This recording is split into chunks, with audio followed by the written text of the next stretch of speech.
Hello friends. तो pregnancy का 9 month यानी कि अब आपकी डिलीवरी जल्दी होने वाली है।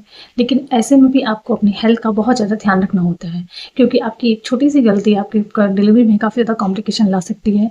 इसलिए प्रेगनेंसी के 9 मंथ में भी ये बहुत ज़्यादा इंपॉर्टेंट होता है कि आप अपनी हेल्थ का बहुत ज़्यादा ध्यान रखें। आज हम ऐसे कुछ चीज़ों के बारे में बात करेंगे जो कि हमें प्रेगनेंसी के 9 मंथ में ध्यान रखनी चाहिए। चलिए वीडियो में आगे बढ़ते हैं। वीडियो में आगे बढ़ने से पहले आप मुझे कमेंट बॉक्स में ये जरूर बताइएगा, क्या आपने अपना डिलीवरी बैग तैयार कर लिया या नहीं। चलिए वीडियो में आगे बढ़ते हैं। तो नंबर 1 है कि डॉक्टर से प्रॉपर रेगुलर चेकअप। प्रेगनेंसी के 9 मंथ में क्या होता है, डॉक्टर आपको जल्दी जल्दी चेकअप के लिए बुलाते हैं।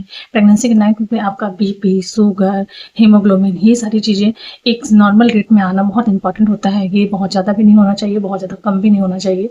इसीलिए डॉक्टर आपको बार बार चेकअप के लिए बुलाते हैं। तो आपको वो चेकअप स्किप नहीं करना है। आपको डॉक्टर जो भी डेट दे रहे हैं उस डेट में आपको जरूर जाना है, सो डेट कि अगर आपकी हेल्थ में किसी टाइप की कोई प्रॉब्लम हो रही है तो वो टाइम पे सही हो सके। नंबर 2 है रेगुलर एक्सरसाइज और वॉक। ऐसे तो प्रेगनेंसी के हर एक मंथ में ही आपको हल्का हल्का वॉक स्टार्ट कर देना चाहिए, लेकिन प्रेगनेंसी के 9 मंथ में आपको ये चीज़ ध्यान रखना है कि आपको वॉक जरूर करना है। आपको हल्के हल्के एक्सरसाइज घर पे जरूर करनी है। नॉर्मल डिलीवरी के लिए आप बटरफ्लाई एक्सरसाइज कर सकते हैं, ब्रीदिंग एक्सरसाइज करते हैं। ये आपके नॉर्मल डिलीवरी में काफ़ी ज़्यादा आपको हेल्प करते हैं। नंबर 3 है हाइड्रेशन। आपको प्रेगनेंसी के 9 मंथ में अपनी हाइड्रेशन का बहुत ज़्यादा ख्याल रखना है, ताकि आपके बच्चे का वेट अच्छे से रहे और आपके बेबी का एमनियोटिक फ्लूइड जो है, आसपास का पानी है, वो अच्छा बना रहे। प्रेगनेंसी के 9 मंथ में भी आपको अपनी इन सारी चीज़ों का बहुत ज़्यादा ध्यान रखना होता है। प्रेगनेंसी के 9 मंथ में बहुत सारे लोगों को पैरों में दर्द या कमर में दर्द की प्रॉब्लम भी हो सकती है। तो ऐसे में आप ये कर सकते हैं कि अगर आपके घर में कोई हो तो जिससे आप हल्की हल्की अपने शोल्डर्स की, पैर की मसाज करवा सकते हैं। या तो रात में सोने से पहले गर्म पानी, हल्के गुनगुने पानी से अपने पैरों को धुलकर या उसकी सिकाई करके सो सकते हैं, या फिर पैरों को हल्के गुनगुने ऑयल से मसाज करके सो सकते हैं। इससे आपको बहुत ज़्यादा आराम मिलता है। तो अगर आपको प्रेगनेंसी में बहुत ज़्यादा बैक पेन, पैरों में पेन या शोल्डर में पेन है तो आप ऐसा कर सकते हैं, आपको बहुत ज़्यादा आराम मिलता है।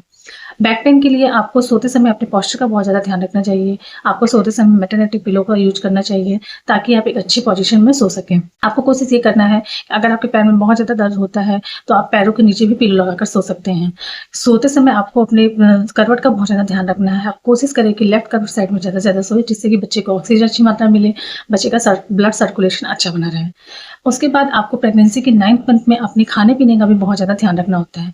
अगर प्रेगनेंसी के 9 मंथ में भी आपके बच्चे का वेट ज़्यादा नहीं है तो उसके लिए आपको अपनी डाइट में प्रोटीन इंक्लूड करना चाहिए। प्रोटीन में आप क्या इंक्लूड करें, आप दाल, दही, पनीर, छाछ, अंडा, ये सारी चीज़ें अच्छे से इंक्लूड कर सकते हैं। साथ ही साथ आपको फ्रूट्स एंड वेजिटेबल्स भी खाने चाहिए। आपको अच्छे से अपनी डाइट में आयरन, कैल्शियम, ये सारी चीज़ें भी अच्छे से इंक्लूड करना चाहिए, जिससे कि बच्चे का वेट अच्छे से बढ़े। इस टाइम में बच्चे का वेट बहुत तेज़ी से बढ़ रहा होता है, तो इसलिए आपको अपने खाने पीने का बहुत ज़्यादा ध्यान रखना चाहिए। प्रेगनेंसी के 9th मंथ तक आपका हॉस्पिटल बैग भी यहाँ से तैयार कर लेना चाहिए, क्योंकि क्या होता है कि 9th मंथ में आपको कभी भी वाटर ब्रेकिंग हो सकता है, आपको पेट में दर्द हो सकता है, या कभी भी आपको डिलीवरी के लिए जाना पड़ सकता है। तो इसके लिए सबसे बेस्ट यही होता है कि आपका जैसे 9th मंथ का स्टार्ट हो, आप तभी अपना हॉस्पिटल बैग तैयार कर ले। हॉस्पिटल बैग में आपको कौन कौन सी चीज़ें रखनी है, इसके लिए मेरा एक वीडियो है, तो वो जाके आप देख सकते हैं। एंड अपना हॉस्पिटल बैग जरूर तैयार कर लें। प्रेगनेंसी के 9 बहुत ज़्यादा स्ट्रेस भी नहीं लेना। अगर आप बहुत ज़्यादा स्ट्रेस लेते हैं तो अगर आपकी पूरी प्रेगनेंसी सही भी होती आई है तो आपको डिलीवरी के टाइम पे बहुत ज़्यादा कॉम्प्लिकेशन हो सकती है। तो आपको स्ट्रेस नहीं लेना है। बहुत सारे लोग ये सोच सोच के परेशान होते हैं कि हमारी डिलीवरी कैसी होगी, हमारा होने वाला बच्चा कैसे होगा, हमारी डिलीवरी सही से होगी या नहीं होगी। तो आपको ये सारी चीज़ें नहीं सोचनी है। आप उसके लिए अच्छी अच्छी बुक्स पढ़ सकते हैं, अच्छे से वॉक करें, अच्छी अच्छी बातें सोचें, हल्की हल्की म्यूजिक सुन सकते हैं। जैसे बहुत सारे लोग ऐसी बातें करते हैं ना कि हमारे टाइम पे हमें ये हो गया था, वो हो गया था। तो आपको इन सारी बातों पे भी ध्यान नहीं देना है। आपको सिर्फ अपनी प्रेगनेंसी पे ध्यान देना है, ताकि आपकी डिलीवरी अच्छे से हो सके। तो फ्रेंड्स, ये सारी चीज़ें हैं कि आपको किन किन बातों का ध्यान रखना चाहिए।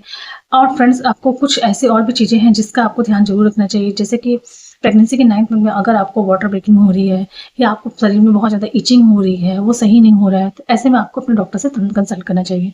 प्रेगनेंसी में इचिंग होना नॉर्मल होता है, लेकिन अगर वो बहुत ज़्यादा हो रही हो, सही नहीं हो रही हो, तो उसका रीज़न कुछ और हो सकता है। तो उसके लिए आपको इमीडिएट हॉस्पिटल जाना चाहिए। अगर आपको प्रेगनेंसी में किसी भी टाइप के न्यू चेंजेस, 9 मंथ में न्यू चेंजेस दिख रहे हैं, जैसे कि अगर आपको किसी भी टाइप का डिस्चार्ज दिख रहा है, ब्लीडिंग हो रही है, स्पॉटिंग हो रही है, तो उस केस में भी आपको इमीडिएट डॉक्टर से मिलना चाहिए। आपको डिले नहीं करना चाहिए। तो फ्रेंड्स, ये सारी चीज़ें हैं कि आपको अपना प्रेगनेंसी के 9 मंथ में किन किन चीज़ों का ध्यान रखना चाहिए। तो आपको अपनी प्रेगनेंसी के 9 में भी अपना बहुत ज़्यादा ध्यान रखना है, और सोचना ये है कि पॉजिटिव सोचना है, ताकि आपकी डिलीवरी अच्छे से हो सके।